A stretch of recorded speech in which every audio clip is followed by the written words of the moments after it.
नमस्कार, आप देख रहे हैं सी न्यूज भारत और मैं हूं आपके साथ ज्योति अरोरा। वक्त हो गया है अलीगढ़ बुलेटिन का। रुक करते हैं पहली खबर की ओर। अलीगढ़ स्मार्ट सिटी की इस साल हुई बारिश ने सारी पोल खोल कर रख दी है। यहां पर पोल नाले से अतिक्रमण हटाने से लेकर सफाई के नाम पर करोड़ों रुपए खर्च करने के बाद भी पूरे महानगर में जगह जगह सड़कों और गलियों में जरा सी बारिश होने से जलभराव हो गया। जो बारिश इस भीषण गर्मी में लोगों के लिए खुशियों की सौगात लाई, वहीं इससे लोगों को जलभराव की समस्या का भी सामना करना पड़ा। इस पर स्थानीय निवासियों ने बताया कि लगातार बरसात से पहले कई बार नाले नालियों की सफाई के लिए आवाज उठाई गई। नगर निगम के घेराव भी किया गया, लेकिन नगर निगम अधिकारी और कर्मचारी इसकी कार्यवाही केवल कागजों पर ही करते रहे। धरातल परिस्थिति जस की तस बनी हुई है। ये मोहल्ला रघुवीरपुरी की एक पॉश कॉलोनी, जिसे पॉश कॉलोनी में गिना जाता है, ये है अशोक नगर कॉलोनी, जिसमें आप जल भराव की समस्या को लाइव देख सकते हैं। मात्र आधा घंटे की बारिश में इतना बुरा हाल है कि नगर निगम की सारी जो कमियां हैं उसकी कलई खुल चुकी है। आप देखिए कि जल भराव के लिए ये कॉलोनी पहले अच्छे घरों के लिए मशहूर थी, अब केवल जल भराव के लिए मशहूर हो गई है। यहाँ जल भराव की समस्या का अभी तक कोई भी निस्तारण नहीं किया गया है और आप देख ही रहे हैं मेरे पीछे केवल आधा घंटे की बारिश में इतना ज़बरदस्त जल भराव है। यहाँ से राहगीरों का निकलना या वाहनों का निकलना पूरी तरीके से ध्वस्त हो चुका है। नगर निगम की सफलता के लिए मैं उनको बहुत बहुत बधाई देना चाहूँगा कि उन्होंने यहाँ पर सीवरेज लाइन भी पड़वा दी, लेकिन उसके बावजूद भी जल भराव की समस्या का कोई निदान नहीं हुआ है। अलीगढ़ से सी न्यूज संवाददाता संजीव शर्मा की रिपोर्ट। राजस्थान के उदयपुर में हुई कन्हैयालाल की हत्या के बाद देश भर में लोगों के गुस्सा जाग उठा है। इसी कड़ी में अलीगढ़ के रामलीला ग्राउंड पर स्थित अचलताल पर विश्व हिंदू परिषद और बजरंग दल के सदस्यों ने पुतला दहन कर उदयपुर घटना पर अपना गुस्सा जाहिर किया। विरोध प्रदर्शन में विश्व हिंदू परिषद और बजरंग दल के सैकड़ों कार्यकर्ता मौजूद रहे और विश्व हिंदू परिषद के महानगर मंत्री मुकेश राजपूत ने कहा कि देश भर के अंदर जगह जगह हिंदुओं की निर्मम हत्या हो रही है। आखिर ऐसा कब तक चलता रहेगा? वहीं हिंदू संगठनों के इन सदस्यों की पुलिस से काफी देर तक नोकझोंक होती रही। एसपी सिटी कुलदीप गुनावत व एसीएम एडीएम के सामने कार्यकर्ता नारेबाजी करने लगे। तभी एसपी सिटी कुलदीप गुनावत ने अपने माइक पर अनाउंस करके कार्यकर्ताओं को गिरफ्तार करने की बात कही। आपने जो क्या क्या ये जो कन्हैयालाल जी का गर्दन काटी है और इनका हमारी देवी देवताओं का अपमान करते हैं। माँ सरस्वती की नंगी प्रतिमा, माँ दुर्गे की नंगी प्रतिमा हिंदू समाज अपने घरों में खो आ रहा और एक नूपुर शर्मा के वक्तव्य का समर्थन, बयान का समर्थन करने पर कन्हैयालाल की गर्दन बिल्कुल और वो भी इतनी घटित तरीके से कि उसकी जितना निंदा की जाए उतनी कम है। हम तो प्रशासन से, शासन से ऊपर राज्य सरकार, केंद्र सरकार सबसे ये मांग करते हैं कि दोषियों को बीच चौराहे से फांसी की सजा दी जाए, जिससे ये अमानवीय कृत्य बंद हो। क्या पुतला भी दहन किया गया है यहाँ पर? हाँ, दहन किया है। हम लोगों ने भाइयों को अरेस्ट करके हम बहनों ने कर दी। हाउस अरेस्ट करने की 144 लगी हुई है। हाउस अरेस्टिंग की कहाँ है? इन्होंने हाउस अरेस्ट करके रखा है बजरंग दल संयोजक मंत्री जी को। हमको करने हमें कोई डर नहीं है। हमने पुतला भी दहन किया और आगे भी करेंगे। बस क्या कुछ किया गया हिंदुवादी कार्यकर्ताओं द्वारा? यहाँ पर कुछ लोग इकट्ठा हुए थे। ये राजस्थान में एक घटना घटना के बारे में अपना विरोध प्रदर्शन करने के लिए इकट्ठा हुए थे। इनको बताया गया कि यहाँ पर धारा 144 है, किसी प्रकार का और इसके बावजूद ये लोग इकट्ठे हुए, इसलिए इनको यहाँ से हटाया गया। सर, पुतला फूंका गया है किसी का? हिरासत में भी किसी को नहीं किया गया है। यहाँ से खिलाफ लोगों को यहाँ से हटाया गया है। आगे अगर कार्रवाई बाकी। सर, इन लोगों द्वारा पुतला भी दहन किया गया है? अभी पुतले की पुष्टि नहीं हुई है। अभी आपको बताया जाएगा। अभी आप इकट्ठा हुए थे, कोई तुरंत यहाँ से हटा दिया। अलीगढ़ से सी न्यूज संवाददाता संजीव शर्मा की रिपोर्ट। अलीगढ़ जनपद में हर वर्ष की तरह इस वर्ष भी आषाढ़ शुक्ल द्वितीय 1 जुलाई को हरे कृष्ण भक्ति केंद्र द्वारा स्वर्ण जयंती नगर अलीगढ़ द्वारा श्री जगन्नाथ रथ यात्रा का आयोजन किया जा रहा है, जिसमें करीब 1000 भक्त शामिल होंगे। वृंदावन, दिल्ली, नोएडा, आगरा, अलीगढ़, अतरौली, हरदुआगंज, जलाली से भक्त इस रथ यात्रा में भाग लेंगे और इसके साथ श्री वृंदावन धाम से दिव्य संत भी पधार कर श्री जगन्नाथ की कृपा प्राप्त करेंगे। यही कहना चाहूँगी कि हमारी जो लघु नाटिकाएँ होंगी उसमें छोटे छोटे बच्चे, ये तो एक नृत्य होगा बड़ा अच्छा सा।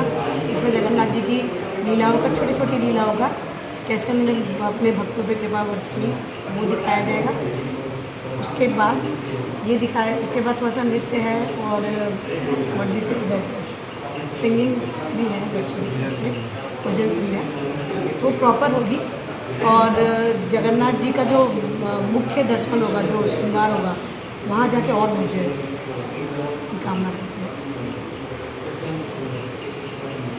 वर्ष में एक बार जगन्नाथपुरी में मनाई जाती है और सैकड़ों वर्षों से ये उत्सव उड़ीसा में जगन्नाथपुरी में मनाया जा रहा है, जिसकी तिथि रहती है हमारी हिंदू तिथि के अनुसार आषाढ़ मास की शुक्ल पक्ष की द्वितीया को। तो इसी उपलक्ष्य में हर व्यक्ति तो जगन्नाथपुरी जा नहीं सकता, वहाँ लाखों लोग उपस्थित होते हैं। तो हम प्रयास कर रहा है, हमने पिछले 10 वर्षों से हमने ये प्रयास किया है, 10 वर्षों से हम प्रयास कर रहे हैं कि अलीगढ़ में ही भगवान जगन्नाथ जी की रथ यात्रा ठीक उसी दिवस पर निकाली जाए जिस दिवस पर भगवान जगन्नाथ जी के विग्रह यहाँ पर हैं, सब ठाकुर जी, पर मंदिर में हर व्यक्ति नहीं जा सकता। तो एक दिन भगवान ऐसा हमको अवसर देते हैं कि स्वयं नगर में निकलते हैं, भ्रमण करते हैं और सबको जो उनके दर्शन मंदिर में जाकर नहीं कर सकता उनको भी अपने दर्शन प्रदान करते हैं। कहाँ से कहाँ तक निकाली है, कहाँ पर समापन? जगन्नाथ रथ यात्रा हमारी फुलवारी लॉज जो रामघाट रोड पर स्थित है, दिनांक 1 जुलाई को प्रारंभ निकलेगी और समय रहेगा शाम का 5 बजे। 5 बजे हम रथ यात्रा प्रारंभ करेंगे। प्रशासन की अनुमति का समय भी यही है हमारा। और उसके बाद रामघाट रोड से होते हुए गांधी हॉस्पिटल के सामने समद रोड पर रुक जाएगी और टीकाराम मंदिर पर जाकर पूर्ण होगी। वहाँ पर भक्तों के लिए भंडारा प्रसाद की व्यवस्था है और भजन संध्या होगी। छोटे छोटे बच्चों के द्वारा नाटिकाओं का मंचन किया जाएगा। लगभग 1 घंटे का सांस्कृतिक कार्यक्रम उसके बाद। अलीगढ़ से सीनू संवाददाता संजीव शर्मा की रिपोर्ट। 30 जून से शुरू हुई बाबा अमरनाथ की यात्रा के लिए अलीगढ़ से बाबा के दर्शन के लिए पहला जत्था रवाना हो गया है। इस दौरान श्रद्धालुओं के चेहरे पर काफी खुशी दिखी। उन्होंने कहा कि ये दुर्लभ यात्रा शिव की कृपा के बिना संभव नहीं है। इसके लिए देश के अलग अलग कोनों से लोग पहुंचते हैं। उनकी मदद के लिए खाने पीने की वस्तुओं की चीजों की भी व्यवस्था की जाती है। इसी क्रम में शहर के धर्मगुरु महामंडलेश्वर स्वामी श्री पूर्णानंद पुरी जी महाराज के निर्देशन में ओम श्री अमरनाथ सेवा मंडल के पदाधिकारियों एवं सदस्यों सहित वॉल्वो बस द्वारा शिव भक्त बुधवार को रवाना हुए। इस मौके पर सिटी मजिस्ट्रेट प्रदीप वर्मा एवं राकेश सक्सेना ने सामूहिक रूप से नारियल फोड़कर एवं हरी झंडी दिखाकर बस को रवाना किया और सिटी मजिस्ट्रेट ने अमरनाथ यात्रा में जाने वाले सभी भक्तों को शुभकामनाएं देते हुए कहा कि अनुच्छेद 370 और 35A हटने के बाद पहली बार बाबा के दर्शन करने का लाभ सभी शिव भक्तों को मिलने जा रहा है। भगवान शिव की यात्रा चाहे वो आध्यात्मिक हो, चाहे लौकिक हो, चाहे पारदर्शिक हो, कैसी भी यात्रा हो, भगवान शिव की यात्रा कल्याणकारी होती है, क्योंकि भगवान शिव को ही कल्याण का स्वरूप माना जाता है।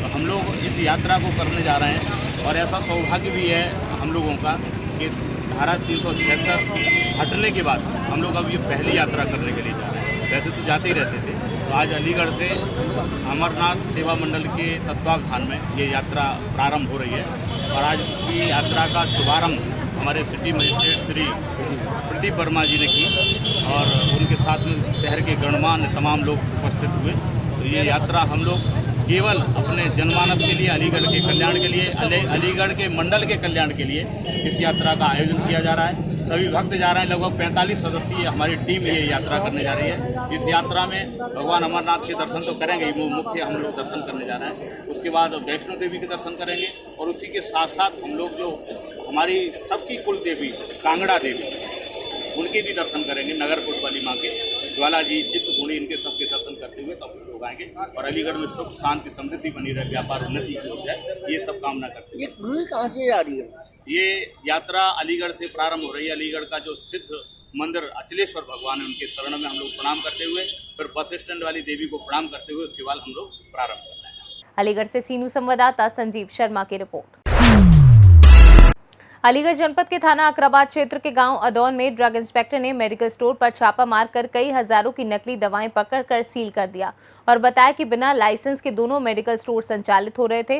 ड्रग इंस्पेक्टर हेमेंद्र चौधरी ने बताया कि गांव के लोगों ने लिखित शिकायत की थी जिसमें आरोप लगाया गया था कि बीते कई महीनों से गांव में 2 अलग-अलग मेडिकल स्टोर बिना लाइसेंस के संचालित किए जा रहे हैं और नकली दवाएं भी बेची जा रही हैं। लोगों की शिकायत पर उन्होंने बुधवार को पुलिस के साथ गांव अदौन पहुंचकर दोनों मेडिकल स्टोर की चेकिंग की, जहां बिना लाइसेंस के ये मेडिकल स्टोर संचालित पाए गए। आज शिकायत प्राप्त हुई है अदौन में। तो अदौन में 2 दुकानों में छापेमारी की गई, जिसमें से एक मुश्ताक और उस आरिफ नाम के दोनों व्यक्तियों पर कोई लाइसेंस नहीं था। इनमें 2 बोरियों की दवाइयाँ सील कर ली गई हैं और 2 सैंपल लिए गए हैं। आगे परिवाद भी दाखिल किया जाएगा, क्योंकि इनके पास दोनों के पास लाइसेंस नहीं है और दवाओं की संदिग्ध होने की सूचना प्राप्त हुई। अलीगढ़ से सीनू संवाददाता संजीव शर्मा की रिपोर्ट। अलीगढ़ के थाना इलाके के हृदय की नगरिया में मामूली कहासुनी को लेकर पूर्व प्रधान स्वर्गीय राजेंद्र सिंह के पुत्र अतेंद्र व मौजूदा प्रधान महेंद्र सिंह के पुत्र आशीष में जमकर बवाल हुआ। इस दौरान दोनों पक्षों की ओर से पथराव व फायरिंग करने का लाइव वीडियो सोशल मीडिया पर वायरल हो गया। वीडियो में देखा जा सकता है कि दोनों पक्षों के लोग हथियार लहराते और फायरिंग करते हुए नजर आ रहे हैं। ये घटना कल शाम की बताई जा रही है, जिसमें एक व्यक्ति को गोली भी लगी है। उसकी हालत गंभीर होने पर अस्पताल में भर्ती कराया गया है। वहीं वीडियो वायरल होने के बाद पुलिस जांच पड़ताल में जुटी है। क्या हुआ इनके साथ? कितना गोली मार दिया? किसने मार दी? अंदर प्रधान ने। क्यों मार दी? कोई रंजिश कोई बात? कहाँ लगी गोली? गोली लगी गर्दन पर, पीछे थे। थाना कौन सा लगता है? घोड़ा। क्या नाम है इनका? अतेंद्र सिंह। कौन से गांव के रहने वाले? हरिया। आपके कौन है? तो किसी बात को लेकर झगड़ा कुछ हुआ? किसी को पहले कभी कोई दुश्मनी? अलीगढ़ से सीनू संवाददाता संजीव शर्मा की रिपोर्ट।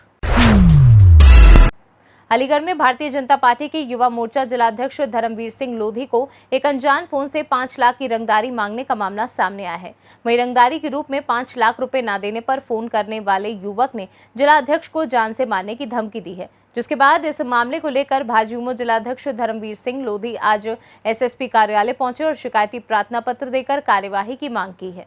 24 तारीख को मैं लखनऊ में था किसी कार्यक्रम को लेकर, तो 24 तारीख की शाम को रात में मेरे पास कई बार अलग अलग फ़ोनों से फ़ोन आए, तो लेकिन भीड़ भाड़ था तो कार्यक्रम में था, तो मैंने ज़्यादा गौर नहीं कर पाया और ज़्यादातर फ़ोन मैंने नहीं उठाए, मेरे साथी ने उठाए।